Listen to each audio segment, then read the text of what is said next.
महाभारत का युद्ध बहुत विनाशकारी था। इस युद्ध में कौरवों की बुरी तरह से हार हुई।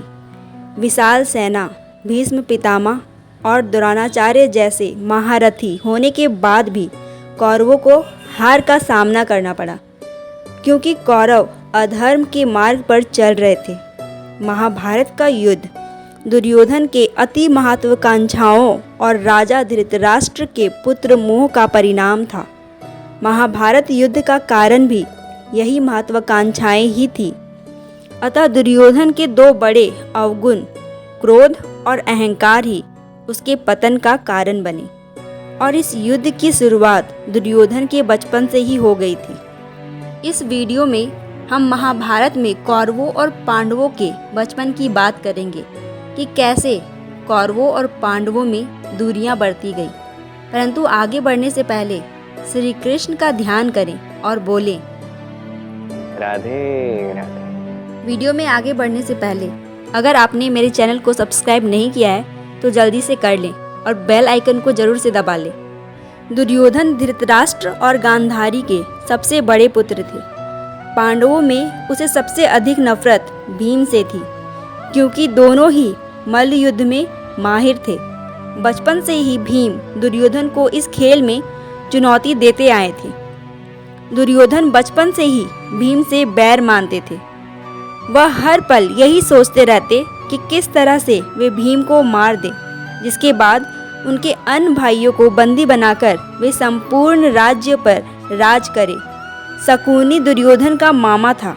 वो भी दुर्योधन के सोच को बढ़ावा देता था। इसी के चलते दुर्योधन ने एक बार भीम को जहर देके मारने की योजना बनाई, जिसके लिए दुर्योधन ने जल विहार की योजना बनाकर युधिष्ठिर और उनके सारे भाइयों को निमंत्रण दिया।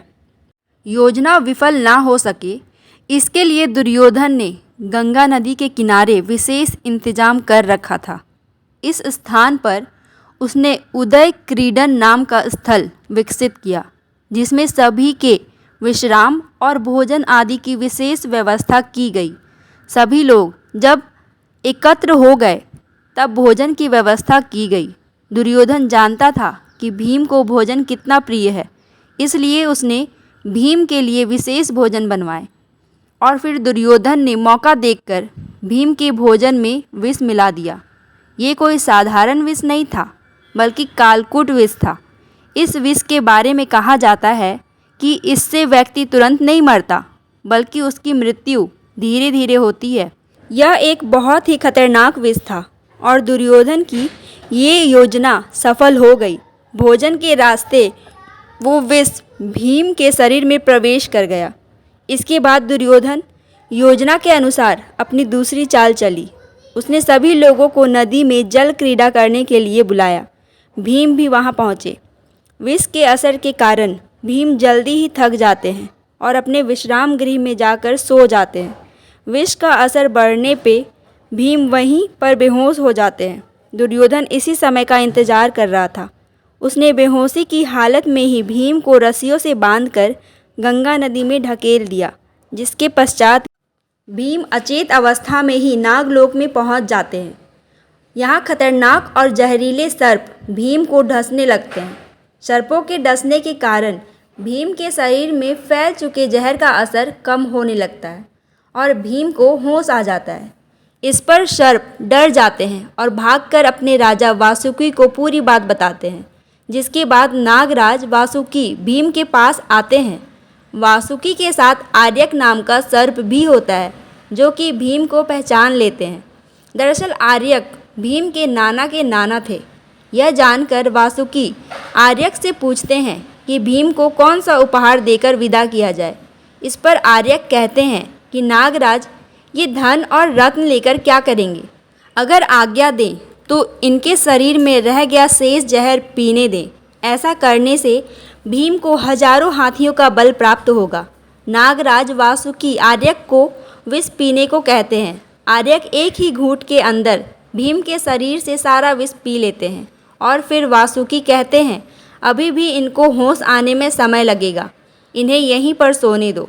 दूसरी ओर युधिष्ठिर और अन्य पांडव भाई जल विहार का कार्यक्रम संपन्न करके वापस हस्तिनापुर चले जाते हैं।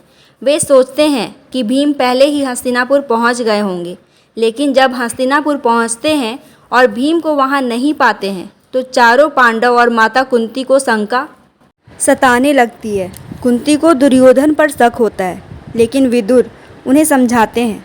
8 दिनों के बाद भीम को होश आ जाता है। भीम को नागराज और आर्यक पूरी बात बताते हैं और यह भी जानकारी देते हैं कि अब उसके अंदर हजारों हाथियों जितना बल आ चुका है। जिसके बाद भीम वहां से विदा लेते हैं। हस्तिनापुर पहुंचकर पूरी घटना और दुर्योधन के कृत्य के बारे में सभी को वहां पर बताते हैं। इसके बाद युधिष्ठिर भीम से कहते हैं ये बात किसी और को मत बताना और अब से सभी भाई एक दूसरे की सुरक्षा का ख्याल रखेंगे। तो इस कथा में बस इतना ही। तो दोस्तों, आपका इस कथा के बारे में क्या मानना है, कमेंट के माध्यम से ज़रूर बताएं। धन्यवाद।